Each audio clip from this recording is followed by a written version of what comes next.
राधे राधे दोस्तों, मेरा नाम है मोहित बंसल। स्वागत है आपका मेरे यूट्यूब चैनल पर। दोस्तों, अगर आपके पास में भी रॉयल एनफील्ड कंपनी की मोटरसाइकिल है और वो मोटरसाइकिल रोड पर कम चलती है, बल्कि तकनीकी खराबियों की वजह से वो गैराज में सर्विस सेंटर में अगर ज्यादा खड़ी रहती है, तो आप भी रॉयल रॉयल एनफील्ड कंपनी से और जिस डीलर से आपने मोटरसाइकिल खरीदी है उससे मुआवजा कंपनसेशन वसूल सकते हैं। मैं ऐसा क्यों बोल रहा हूँ? क्योंकि दोस्तों, कोयम्बटूर के कंज्यूमर कोर्ट ने एक ऑर्डर दिया है। उस ऑर्डर के तहत रॉयल एनफील्ड कंपनी और उसके एक डीलर हैं भारत ऑटोमोटिव्स, उनके ऊपर जुर्माना लगाया गया है और उनसे बोला गया है कि उन्हें 5,10,000 रुपए अपने ग्राहक को देने पड़ेंगे। अगर उन्होंने 2 महीने के अंदर अंदर ये 5,10,000 रुपए का मुआवजा अपने ग्राहक को नहीं दिया, तो फिर उनके ऊपर 12% का सालाना इंटरेस्ट, सालाना ब्याज शुरू हो जाएगा। फिर उन्हें पूरा पैसा 12% पर एनम इंटरेस्ट के साथ में देना पड़ेगा। तो पूरा मुद्दा क्या है दोस्तों, इसके बारे में हम विस्तार से चर्चा करेंगे। शुरू से शुरू करते हैं। देखिए दोस्तों, बात ऐसी है कि उत्तरेश गोबू नाम का एक ग्राहक है जिन्होंने मई 2022 में रॉयल एनफील्ड कंपनी की एक मोटरसाइकिल आती है जिसका नाम है कॉन्टिनेंटल जीटी 650, ये मोटरसाइकिल खरीदी थी। मैं आपको बता दूं दोस्तों, ये जो मोटरसाइकिल है वो प्रीमियम कैफे रेसर मोटरसाइकिल है। मतलब बहुत ही प्रीमियम मोटरसाइकिल है, क्योंकि इसकी जो वैल्यू बैठती है वो 3-4 लाख रुपए के आसपास की बैठती है। आप खरीदने जाओगे 3-4 लाख रुपए का खर्चा आपका लगेगा। और ये 650 सीसी की मोटरसाइकिल है, मतलब इसका इंजन जो है वो 650 सीसी का है। लंबे रूट पर आप इसको लेकर जा सकते हो। उदरेश गोबू ने जैसे ही ये मोटरसाइकिल खरीदी, बाइक खरीदने के कुछ समय बाद ही इस मोटरसाइकिल के अंदर मैकेनिकल प्रॉब्लम्स आने लगी और इलेक्ट्रिकल दिक्कतें आने लगी। जैसे जैसे बाइक का जो मीटर है वो धुंधला हो जाता था, उसका इलेक्ट्रिकल सिस्टम काम करना बंद कर देता था। यहां तक कि उस मोटरसाइकिल के पार्ट्स बदलने की भी नौबत आ चुकी थी दोस्तों। बाइक के जरूरी पार्ट्स बहुत बार खराब हो गए थे, जैसे इंस्ट्रूमेंट क्लस्टर। दोस्तों, इंस्ट्रूमेंट क्लस्टर जो है वो देखिए, ये होता है इंस्ट्रूमेंट क्लस्टर जहां पर बाइक की पूरी डिटेल नजर आती है। उसके ऊपर कभी धुंध जम जाती थी, उसको 6 बार बदलना पड़ा दोस्तों। सोचिए, एक नई मोटरसाइकिल के अगर इंस्ट्रूमेंट क्लस्टर को 6 बार बदलना पड़ रहा है, तो ग्राहक आधा तो वहीं खत्म हो जाता है कि मैंने 3-4 लाख रुपए की मोटरसाइकिल ली और वो बार बार खराब हो रही है।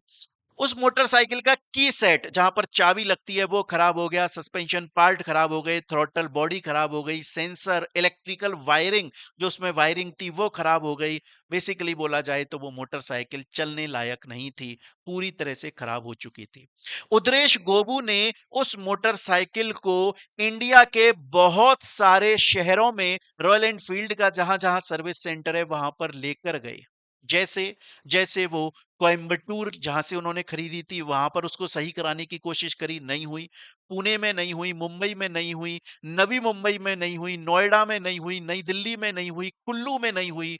जहां भी वो बाइक को लेकर चले गए, ढाक के तीन पाती रहे। और आखिरकार ग्राहक ने ये आरोप लगाया, क्योंकि ये इंस्ट्रूमेंट क्लस्टर 6 बार बार बार बदल गया है, उसकी वजह से इस मोटरसाइकिल की रीसेल वैल्यू बहुत ज्यादा कम हो गई है। कल को मैं इसे बेचने जाऊंगा तो कोई खरीदना इसको चाहेगा नहीं।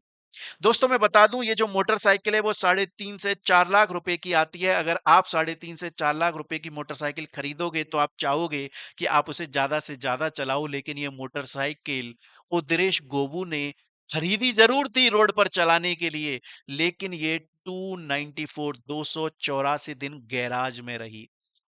अंत में जब उदरेश गोबू को पता लगा कि इस मोटरसाइकिल के अंदर तकनीकी, इलेक्ट्रिकल, मैकेनिकल खराबियां हैं, उसके अलावा इंश्योरेंस प्रीमियम के अंदर गड़बड़ी करी है डीलर ने। जिस डीलर ने ये बाइक उनको दी थी उसने इंश्योरेंस प्रीमियम के अंदर गड़बड़ी करी थी। जब मोटरसाइकिल का रजिस्ट्रेशन कराया गया था तो उसमें गड़बड़ी करी थी। और जो रजिस्ट्रेशन सर्टिफिकेट, जिसे हम आरसी बोलते हैं, मोटरसाइकिल की जब आरसी आई उसमें भी उस उदरेश गोबू जी जो ग्राहक हैं उनकी स्पेलिंग मिस्टेक थी इसके अंदर। तो उन्होंने अंत में सोचा कि अब मुझे कंज्यूमर कोर्ट का सहारा लेना पड़ेगा और उन्होंने कंज्यूमर कोर्ट के अंदर केस कर दिया। कंज्यूमर कोर्ट के जो वहां पर एक बेंच बनी, वहां पर जज बैठे और उस जज के जो अध्यक्ष थे वो थे पी दक्षिण मूर्ति जी। और उनके सामने गोबू ने अपनी पूरी बातें रखी, पूरी अपना दुख सुनाया और सब कुछ सुनने के बाद में जज साहब ने ये ऑर्डर पास किया कि 5,10,000 रुपए रॉयल एनफील्ड कंपनी और भारत ऑटोमोबाइल्स को 2 महीने के अंदर देनी पड़ेगी। 2 महीने में नहीं देते हो तो 12% सालाना ब्याज के साथ में देनी पड़ेगी। दोस्तों, ये बहुत जरूरी है। इसीलिए आपने देखा होगा यूट्यूब के ऊपर बहुत सारी वीडियोस ऐसी होती हैं कि अगर आप बाइक या कार खरीदने जा रहे हो तो डिलीवरी लेने से पहले उसका पीडीआई कर लो, प्री डिलीवरी इंस्पेक्शन जरूर कर लो, अच्छे से चेक कर लो। वो जब डिलीवरी देने से पहले आपसे साइन करवाता है तो साइन करने से पहले पूरे डॉक्यूमेंट्स को अच्छे से चेक कर लो, इंजन नंबर सेम है, चेसिस नंबर सेम है, ये चेक कर लो, आपका नाम सेम है कि नहीं है। आपने एक चीज देखी होगी, जब आप शोरूम के अंदर गाड़ी की डिलीवरी लेने के लिए जाते हैं उस टाइम पर वो लोग आपको ऐसे ट्रीट करते हैं जैसे आप दामाद हैं, क्योंकि उन्हें डिलीवरी देनी होती है। उन्हें पता है अगर ग्राहक किसी भी बात पर नाराज हो गया, डिलीवरी लेने से मना कर दी, तो हमें फिर कंपनी, हमारे शोरूम के ओनर को जवाब देना पड़ेगा, कंपनी को जवाब देना पड़ेगा डिलीवरी क्यों नहीं ली। इसलिए दोस्तों, ठीक है, ये बहुत बार होता है, डीलर्स जो हैं वो जानबूझकर कोई खराब पीस हमको चिपका देते हैं ग्राहकों को, और हमें टेक्निकल नॉलेज नहीं होती है तो हम वहां पर इतना नहीं देख पाते हैं। फिर भी हम इतना ही बोलना चाहेंगे कि ग्राहक जितना जाग सकता है उतना बेहतर है, क्योंकि हम ही हैं जो हम हमारी सहायता कर सकते हैं। सामने वाला तो हमसे फायदा उठाने की कोशिश करेगा, हम जितना अपना ध्यान रख सकते हैं। इसीलिए शायद सरकार चलाया करती थी, जागो ग्राहक जागो।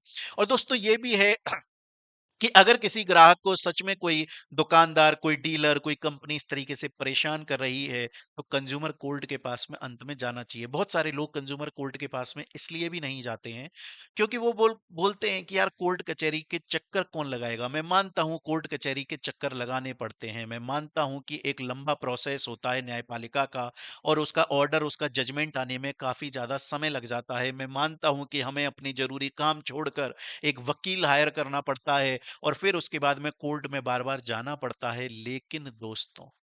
लेकिन अगर हम ऐसा नहीं करेंगे तो उसमें हमारा ही नुकसान है। और दूसरी बात, ये जो कुछ ऐसे लोग हैं जो खराब पीस ग्राहकों को दे रहे हैं, क्योंकि ग्राहकों को इतनी जानकारी नहीं है, हम मुझको भी इतनी जानकारी नहीं है, हर किसी को नहीं होती है, तो उनका मनोबल बढ़ता रहेगा। इसलिए हमें अपनी न्यायपालिका का जितना हो सके उतना सहारा लेना चाहिए और कोशिश करनी चाहिए, अगर हम वहां तक भी ना जाना चाहें तो हम पहले से ही जब डिलीवरी ले रहे हैं हम प्रोडक्ट को अच्छे से चेक कर लें। दोस्तों, अगर ये कहानी, ये वीडियो, अगर ये इंफॉर्मेशन आपको अच्छी लगी हो, इससे कुछ आपको जानकारी मिली हो, तो आप इसे अपने दोस्तों, परिवार के साथ में शेयर कर सकते हैं। और अगर आप देश विदेश, खेल जगत, फिल्म जगत और करंट अफेयर्स के बारे में जानकारी लेना चाहते हैं तो हमारे चैनल को सब्सक्राइब कर सकते हैं। मिलते हैं दोस्तों हम लोग अपनी नेक्स्ट वीडियो के अंदर। तब तक के लिए राधे राधे, खुश रहें।